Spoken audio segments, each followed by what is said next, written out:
Hey guys, good morning. ये वाले video में I be talking about 3 small finance bank, ठीक है।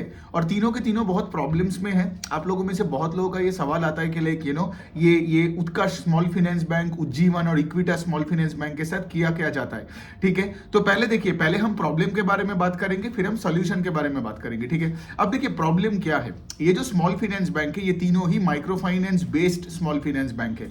मतलब if I tell you the product mix, मतलब इनका लोन बुक का जो पार्ट है, तो उसमें आप देखोगे उज्जीवन का कुछ 70% 75% ऑफ द बुक अभी भी आपका माइक्रो फाइनेंस बेस्ड है।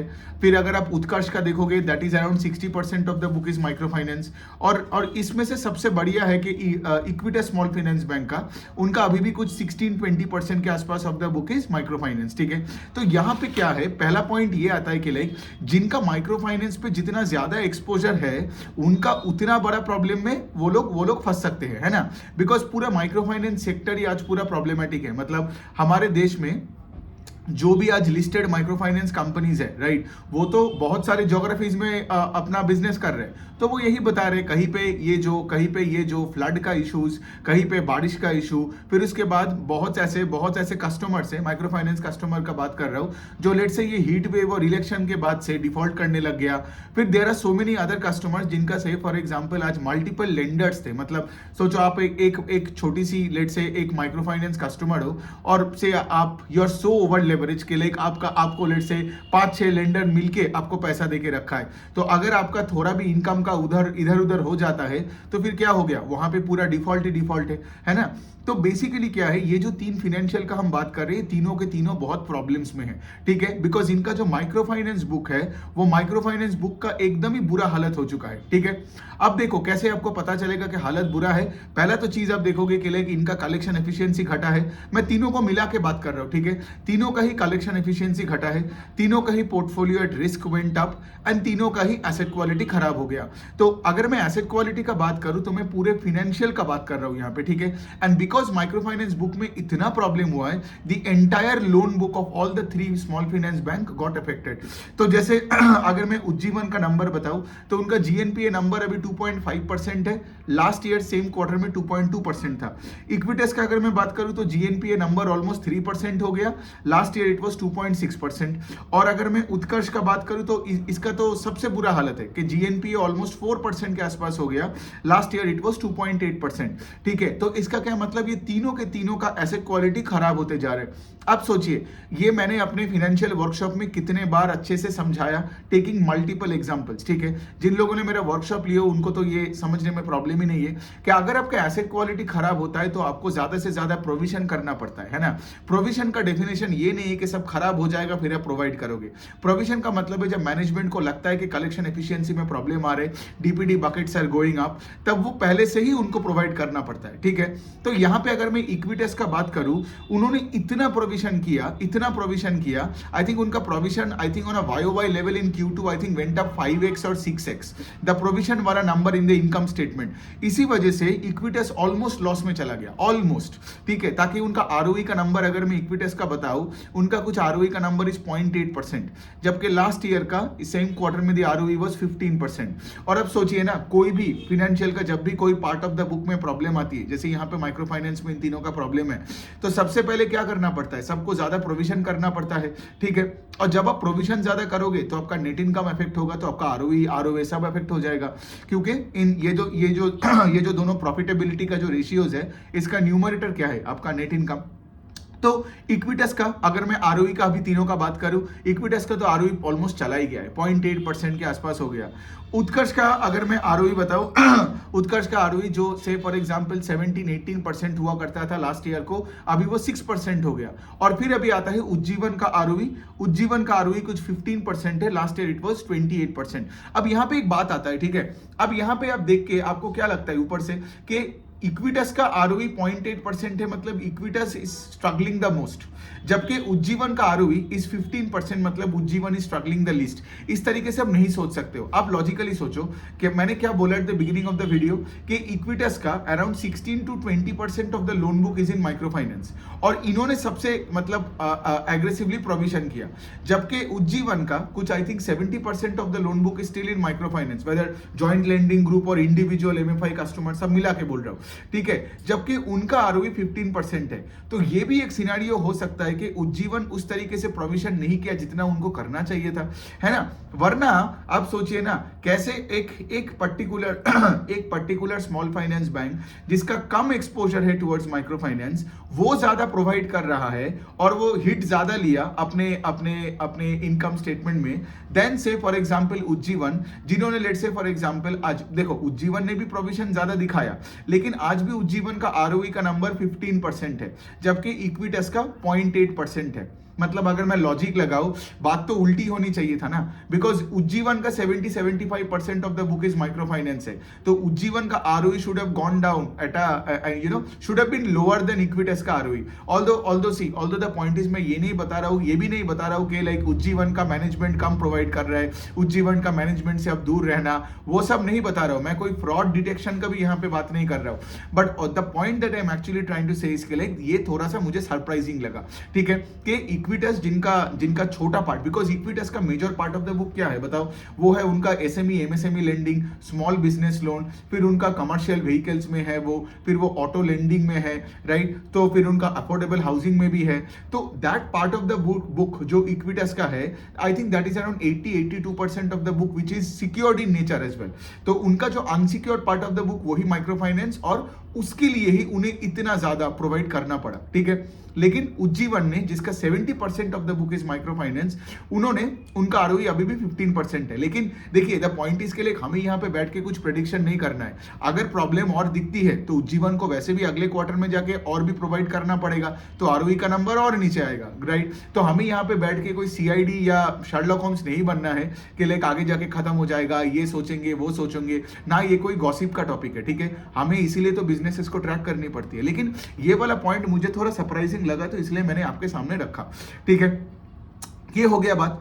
अब देखिए अभी बात ये होता है कि लाइक ऐसे सिचुएशन में करनी क्या होती है, ठीक है। अब देखिए पहला पॉइंट तो ये है कि लाइक ऐसे सिचुएशन में आपको बिजनेसेस को बहुत गौर से ट्रैक करना पड़ेगा, और ऐसे प्रॉब्लम्स में आप देखोगे कि ये स्टॉक सारे प्राइस टू बुक 1 के नीचे आ जाएगा, सस्ता दिखेगा। मतलब आप कोई भी स्टॉक को उठा के देख लो ना, उज्जीवन का स्टॉक कहां से कहां गिर गया, इक्विटस का स्टॉक तो 100, 110, 120 के आसपास था, उससे आधा ऑलमोस्ट हो गया।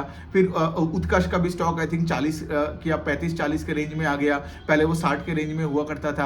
The point I am trying to say इसके लिए, ऐसे स्टॉक सस्ता दिखता है जब कंपनीज बहुत प्रॉब्लम्स में जाते हैं। रिटेल इन्वेस्टर जो मिस्टेक ये करते हैं कि लाइक वो सस्ता देके खरीद लेता है और सोचता है अगले माइक्रो फाइनेंस साइकिल में तो हम पैसा बना ही लेंगे।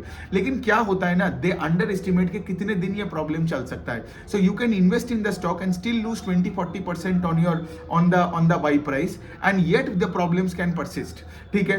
और दूसरे साइड में क्या होगा, आपका पैसा गलत जगह में डिप्लॉयड रह जाएगा, ठीक है। जबकि दूसरे साइड में जबकि अच्छी जगह होगा, अच्छी जगह में आप देखोगे कि पैसा बनते जा रहे हैं, लेकिन आप यहां पे फंसे हुए हो। तो what is the antidote here? The antidote is to keep tracking, ठीक है। मैं भी ट्रैक कर रहा हूं, ये उज्जीवन, इक्विटस, अरमान, कोई भी, आज सूर्योदय, स्पंदना स्फूर्ति, अगर मैं एनबीएफसी एमएफआई का भी बात करूं, राइट, सारे के सारे स्टॉक्स गिर गया। लेकिन अगर आप ट्रैक करोगे ना, तो आगे जाके आपको समझ में आएगा कि कभी ना कभी, अब ये मुझे पता नहीं है, ये किसी को पता नहीं है, कोई भी मैनेजमेंट से आज पूछोगे तो सबने अपना गाइडेंस घटा रहा है ना। तो जिस टाइम पे एसेट क्वालिटी खराब हो रहा है, क्रेडिट कॉस्ट बढ़े जा रहे हैं, प्रोविजंस बढ़ते जा रहे हैं और बढ़ते जा रहे हैं, और मैनेजमेंट अपना गाइडेंस घटा रहे हैं, मतलब जो से कल मैं इसका देख रहा था, ये स्पंदना का ही देख रहा था, जिसका मैनेजमेंट पहले 25-30% का गाइडेंस देता था, अभी वो अपना पीपीटी में गाइडेंस को रिवाइज करके बोलता है कि हम 7-10% से ग्रो करेंगे। तो मतलब क्या है, मैनेजमेंट को ही नहीं पता, तो आप कहां से कॉन्फिडेंस ला रहे हो यहाँ पे। जिस दिन आप देखोगे मैनेजमेंट गाइडेंस बढ़ा रहे, जिस दिन आप देखोगे एसेट क्वालिटी थोड़ा करके मतलब एक जगह में जाके स्टेबलाइज हुआ, और मैनेजमेंट बता रहे कि आगे जाके हमें उतना प्रोविजन नहीं करना पड़ेगा जितना हम पास्ट में कर रहे थे, अगले दिन स्टॉक में पैसा डालो ना, राइट। फिर क्या होगा, शायद आपको स्टॉक एक बॉटम से थोड़ा सा ऊपर मिले, लेकिन क्या होगा, आपका पूरा अपसाइड आपको मोमेंटम मिलेगा। अगला जो पूरा माइक्रो फाइनेंस का जो पॉजिटिव साइकिल होगा, उसमें भी आप देखोगे ना कि बहुत पैसा बनता है। अब सबको वो बॉटम में ही खरीदना है, ये क्या मेंटालिटी है, वो बॉटम में खरीदने का मेंटालिटी की वजह से ही ना लोग अपना टाइम, एनर्जी और पैसा बर्बाद करते हैं मार्केट में। सो यहाँ पे ट्रैक करो, यहाँ पे ये तीनों बिजनेसेस को आप अच्छे से ट्रैक करो। उज्जीवन, इक्विटास, क्योंकि देखिए द पॉइंट इज के ये तीनों कंपनीज अच्छा है, ठीक है। तीनों कंपनीज अभी और भी क्या कर रहे हैं, ये लोग सब secured part of the book में ज्यादा फोकस कर रहे हैं। कोई अफोर्डेबल हाउसिंग हो गया, कोई आपका व्हीकल फाइनेंस हो गया, कोई से फॉर एग्जांपल और भी एसएमई एमएसएमई हो गई। लेकिन ये सारे कंपनीज अपना नॉन एमएफआई बुक को बढ़ा रहे हैं। इक्विटास का remember the MFI part of the book was around I think 22% of the total book, लेकिन अभी वो घटा के हो गया आपका 16%। तो यहाँ पे क्या हो रहा है, और सब अपना डिसबर्सल रेट को घटा दिया, ठीक है, और सब अपने अपने कलेक्शन टीम को अपना एक्टिव कर दिया in terms of getting the money back from the micro finance customers.